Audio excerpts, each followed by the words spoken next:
In the name of God, peace everyone, and welcome to the Calibration Problem Case Study Series.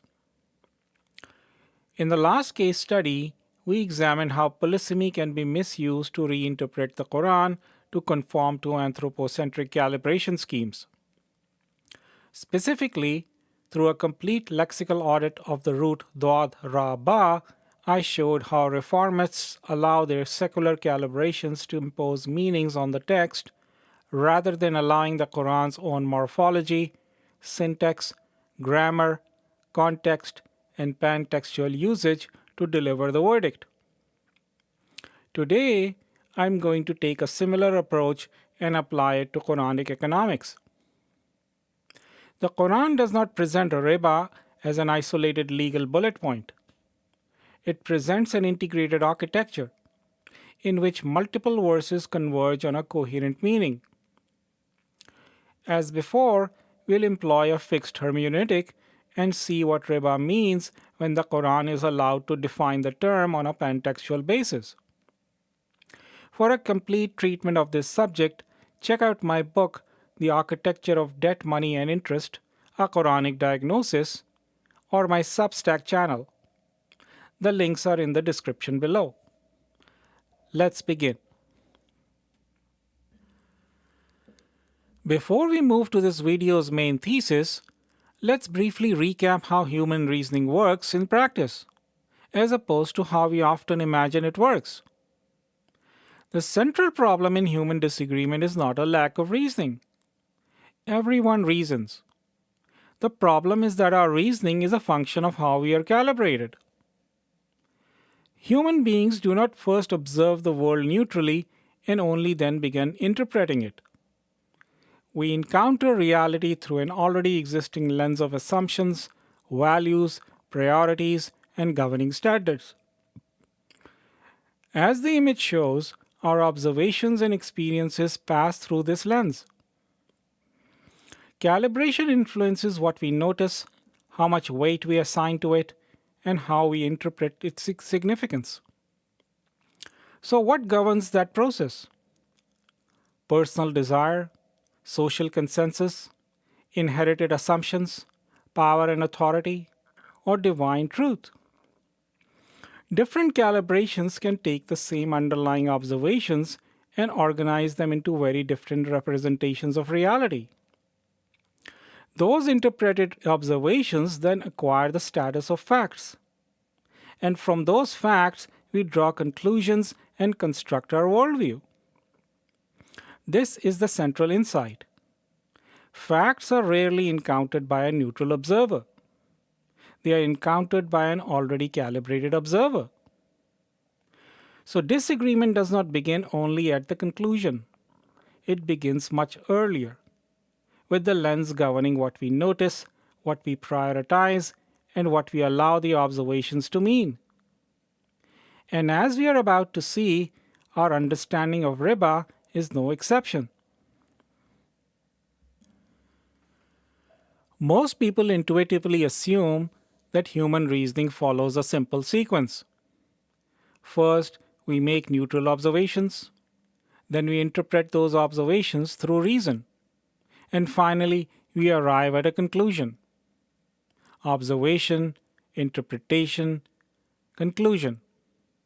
That is the assumed paradigm shown at the top of the slide. Observations are treated as objective facts waiting to be discovered, while reasoning functions as a neutral tool that analyzes the evidence. But the actual process begins earlier. It begins with calibration. As the lower half of the diagram shows, our prior worldview, our first principles, values, assumptions, and governing standards shapes both what we observe and how we reason about it. So calibration doesn't merely influence the conclusion, it governs the process that produces the conclusion. Consider two people looking at exactly the same event. One is calibrated toward personal autonomy and utilitarian outcomes. The other toward divine moral truth. Both may be intelligent. Both may reason coherently. Both encounter the same external reality, yet they can arrive at radically different conclusions. Why?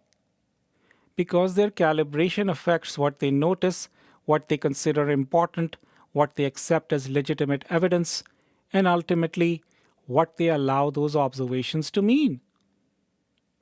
This is why disagreement can persist even when people have access to the same information. The disagreement did not begin at the conclusion. It began upstream, with the calibration governing both observation and reasoning. And that gives us the key insight. Calibration governs both observation and reasoning. Coherence and correspondence do not evaluate reality from some neutral standpoint. They evaluate reality as encountered through calibration, which means that before reasoning even begins, our worldview has already shaped the lens through which reality is encountered. Before we examine any lexical evidence, we need to acknowledge an uncomfortable reality. None of us approaches the Quran from a completely neutral starting point. Every interpreter brings a calibration, a set of upstream assumptions, priorities, and optimization targets that can shape how the text is read long before any linguistic analysis begins. Now, this presentation is not concerned with interpretations filtered through later commentaries, sectarian traditions, or other post-Quranic literature. Much has already been written on that subject. My focus here is different. I want to examine interpretations that seek to reconcile the Quran with prevailing cultural narratives, modern moral sensibilities, shifting scientific consensus, or in this case, modern economic theory. In each case, the danger is the same. The calibration precedes the interpretation. The desired destination is established first, and the text is then expected to arrive there. The calibration schemes shown here are not mutually exclusive. People often combine several of them. Someone may value modernity, minimize perceived harm, defer to social consensus or inherited authority, while simultaneously assuming the necessity of an economic system that borrows from the future to fund the present. And these calibrations can contain genuine insights and partial truths. That is precisely why they can be so persuasive. But that isn't the issue. The issue is what occupies the position of the calibrator. Are our economic priorities calibrating our reading of the Quran? Or is the Quran calibrating our economic priorities? Because once material access, home ownership, cars, education, consumption, GDP, and government social welfare become the optimization target, preserving the debt-based economy can quietly become the standard against which the Quran is interpreted. And that helps explain why sincere interpreters can read the same very text and arrive at radically different conclusions. The Quran is fixed. Our calibration is not. Before we look at a single verse, I'd like to make one commitment. The purpose isn't to defend a predetermined conclusion. It's to apply a methodology that remains fixed throughout the analysis. Every relevant passage will be evaluated using the same criteria: morphology, syntax, grammar, immediate and wider context, conceptual contrasts, and finally, a pan-textual reading of the Quran as an integrated whole. The methodology doesn't change simply because the result becomes inconvenient. That is an essential safeguard against confirmation bias. If an interpretive rule applies in one passage, we cannot abandon it when it produces an inconvenient result somewhere else. The rules cannot change halfway through the investigation. Only a fixed hermeneutic gives us confidence that the interpretation is being derived from the text rather than the text being reshaped to fit our preferred conclusion. Before we begin applying the methodology, I want to separate 4 questions that are too often collapsed into one. First, what is the semantic field of the disputed lexical item within the Qur'an itself? Before importing possibilities from elsewhere, how does the Qur'an actually use it across its occurrences? Second, what local constraints govern its meaning? What do the grammar, syntax, and immediate context establish about what is being given, taken, retained, or surrendered? Polysemy gives us possibilities, but the construction constrains which possibilities are actually licensed. Third, we examine conceptual contrasts. How does the Qur'an distinguish riba from related economic concepts such as bay, dain, qard, and sadaqah? These distinctions give us additional constraints on what riba can and cannot mean. And finally, we test for global coherence. Which proposed meaning explains all the relevant passages with the least global explanatory friction? Does it survive across the corpus, or does preserving it forces us to interpret other verses, invent exceptions, or change our rules along the way? This is where the principle of coherence in verse 482 becomes operational. Taken together, these 4 stages function as a form of semantic tamper resistance. The approach is falsifiable. An interpretation must survive the semantic field, the local linguistic evidence, the Qur'an's conceptual distinctions, and ultimately the complete corpus. So now, let's apply that methodology to the root Ra-Ba-Waw and ask what riba most naturally means across the text. Now let's begin with the semantic field of riba. The triliteral root Ra-Ba-Waw occurs 20 times in the Quran. Across those occurrences, we find several closely related usages. It can describe increase, addition, or surplus, including the passages dealing directly with riba. It can describe swelling, expansion, or growth, as when the earth swells after receiving water. It can refer to height or high ground. It can mean to bring up, as in bringing someone up from childhood. And it can describe something more numerous or exceeding something else. These are not unrelated meanings scattered across the text. They share a common semantic core. The polysemy is constrained. In every case, something rises, increases, grows, exceeds, or becomes additional. So our first finding is straightforward. Across its Quranic usages, the root carries the underlying sense of rise, increase, or addition. That establishes the semantic field. It does not yet tell us precisely what constitutes the prohibited riba. For that, we now move from the root's semantic range to the Quran's local constraints. Now that we have established the semantic field of the root, let's move to our first major local constraint, the verse block 278 to 279. The question here is very simple. What may the lender lawfully retain? Verse 278 tells the believers to give up whatever remains of riba. Then verse 279 establishes the boundary. If they repent, you may have your principal, Ra'usu amwalikum. You do no wrong, nor are you wronged. La tuzlimuna wa la tuzlimun. Notice what the text does.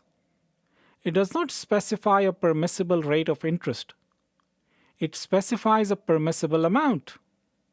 your principal. Now we have a reference axis.